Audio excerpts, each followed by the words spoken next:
அனைவருக்கும் வணக்கம். இது கதைக்கான நேரம். நல்லவனாகவே நடித்தவன்.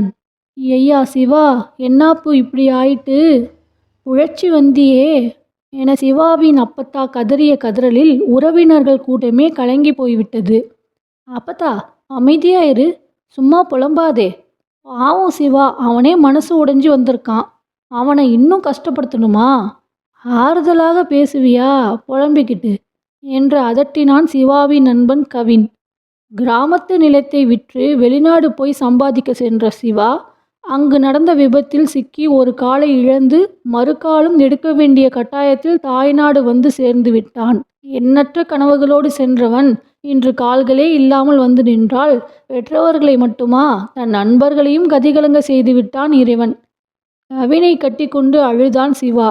டேய் சிவா, உனக்கு நான் இருக்கேன்டா, கவலையை விடுடா. இந்த விஞ்ஞான உலகத்துல மனிதனையே பாட்டா கோத்து அதிசயம் பண்றாங்க. நீ என்னடானா கால் போனதுக்கு அழற என்று தன் நண்பனை தேற்றினான் கவின். சிவா, கவின் சொல்றது நெசந்தாம்ல. எவ்வளவு செலவானாலும் உனக்கு வைத்தியம் பார்த்து உன்னைய நடக்க வைக்க மாட்டோமா, கவலையை விடியா என்று பெற்றவர்கள் தன்னை சமாதானப்படுத்த சிவா ஓரளவு ஆறுதல் அடைந்தான். கவின் தன் நண்பனுக்காக அவன் அருகிலேயே இருந்து அவனை கண்ணின் இமை போல காத்தான். கவினின் இணையற்ற அன்பால் சிவாவிற்கு மனசு லேசானது. காலில்லா குறை கூட தெரியவில்லை. ஏம்புல செண்பகம், இந்த கவின் தம்பியை பற்றி நீ எப்படி நினைக்கிற என கேட்டார் சிவாவின் தந்தை ஆறுமுகம்.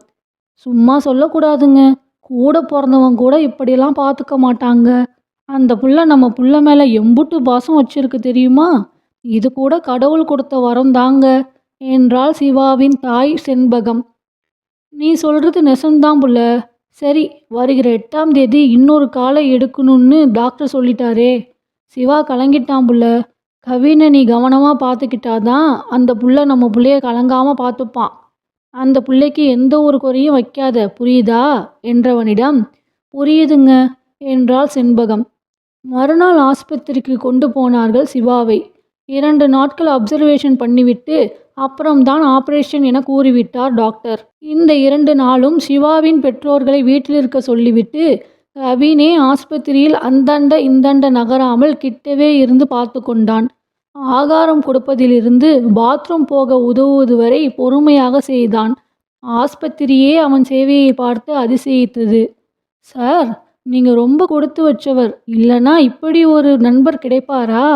உங்களுக்கு நாங்கள் செய்கிறதை விட உங்கள் நண்பர் அதிகமாக அக்கறையாக செய்கிறார் என்று நர்ஸ் மதி பாராட்டு மழை பொழிந்தாள் சிவாவிடம். சிவா கவினை கண்டு மனம் நெகிழ்ந்து போனான். அடுத்து எல்லா டெஸ்ட்டுகளும் ஓகே ஆகியதால் ஆப்ரேஷனுக்கு ரெடியானார் டாக்டர். சிவா, மனசை ரிலாக்ஸாக வச்சுக்க, கடவுள் காப்பாற்றுவார். ஆப்ரேஷன் நல்லபடியாக முடியும். நான் இந்த தியேட்டர் வாசலிலே தான் நிற்பேன். டோன்ட் வரி என்று தைரியப்படுத்தினான் கவின்.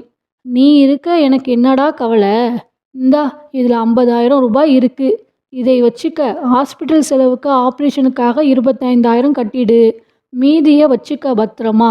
அப்புறம் அம்மாவையும் அப்பாவையும் தைரியமாக இருக்க சொல்லு என்றான் சிவா.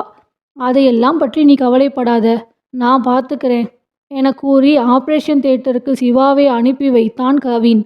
சார், நீங்கள் தானே கவின்? முன்னாடி கவுண்டரில் பணத்தை கட்டிடுங்க, ஆப்ரேஷனுக்கு. டாக்டர் இப்போ வந்துடுவார் என்று நர்ஸ் பத்மினி கூறினாள். காலையிலிருந்து ஒன்றும் சாப்பிடல, ஒரு காஃபி சாப்பிட்டுட்டு வந்துடுறேன். பணம் இதோ ரெடியாக இருக்கு. டாக்டர் கேட்டால் கட்டிட்டேன்னு சொல்லுங்க. இதோ 2 நிமிஷத்துல வந்துடுறேன் என்று சொல்லிவிட்டு கவின் கேண்டீனுக்கு சென்றான். டாக்டர் நர்ஸை விசாரிக்க பணம் கட்டப்பட்டதாக சொன்ன பின் டாக்டர் அவசரமாக ஆப்ரேஷன் தியேட்டருக்குள் நுழைந்தார். மயக்க மருந்து கொடுக்கப்பட்டு ஆப்ரேஷன் தொடங்கியது. சுமார் அரை மணி நேரத்திற்கு பின் டாக்டர் களைப்போடு வெளியே வர சிவாவின் பெற்றோர்கள் படபடப்பாக கேட்டார்கள். டாக்டர், என் புள்ள என்று. ஆப்ரேஷன் நல்லபடியாக முடிஞ்சது, நல்லா இருக்கார். மயக்கம் தெளிஞ்சதும் போய் பாருங்க என டாக்டர் சொல்லிவிட்டு புறப்பட்டார். கேபினுக்குள் நுழைந்த டாக்டர், என்னப்பா நந்தா, ஃபீஸ் கட்டியதற்கு பில் கொடுத்துட்டேல்ல, பெட்டியில் ஏன் ஏற்றலை என்று கேட்க, சார், யாரும் பணம் கட்டலை சார். எப்படி சார் ஆப்ரேஷன் பண்ணீங்க என பியூன் கூறினான். என்னையா சொல்கிற? குண்டக்க மண்டக்க பேசாமல் நல்லா பாரியா. இந்தாமா கவிதா, ஃபீஸ் கட்டியதா சொன்னது யாரு என்று டாக்டர் கோபமாக கேட்டார். சார் பத்மினி தான் சார் டியூட்டியில் இருந்தாள் என்று தயங்க, அப்போ பத்மினியை கூப்பிடு. நான்சென்ஸ் என கடுப்படித்தார் டாக்டர். ஆஸ்பத்திரியே சிறிது நேரத்தில் அலங்கமலங்கால் ஆனது. டாக்டர்களும் நர்ஸுகளும் பரபரப்பானார்கள். கவினை தேடி சிவாவின் பெற்றோர் அழைந்தனர். ஆனால் அவன் அகப்படவில்லை. எரிமலை ஆயினர் பெற்றோர்கள். மறுபுறம் நர்ஸ் கூட்டம் பத்மினியை தேடியது. அவளும் அகப்படவில்லை. இரண்டும் 4 என்று கணக்கு போட்டனர்.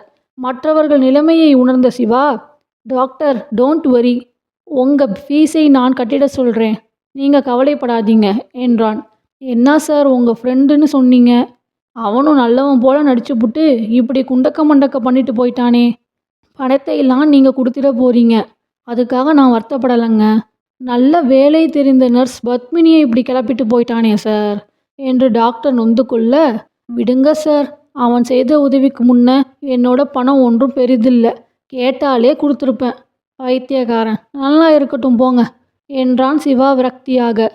பின் சிவா மனதிற்குள்ளே கவின் செய்த உதவியெல்லாம் நினைத்து சிரித்தபடி கூறினான், நல்ல நண்பன்டா. இந்த சிறுகதை வீடியோ பிடிச்சிருந்தா மறக்காம லைக் அண்ட் சப்ஸ்கிரைப் பண்ணுங்க. உங்களுக்கு தெரிஞ்சவங்களுக்கும் இந்த வீடியோவை மறக்காம ஷேர் பண்ணுங்க. உங்க கருத்துக்களை கமெண்ட் பண்ணுங்க.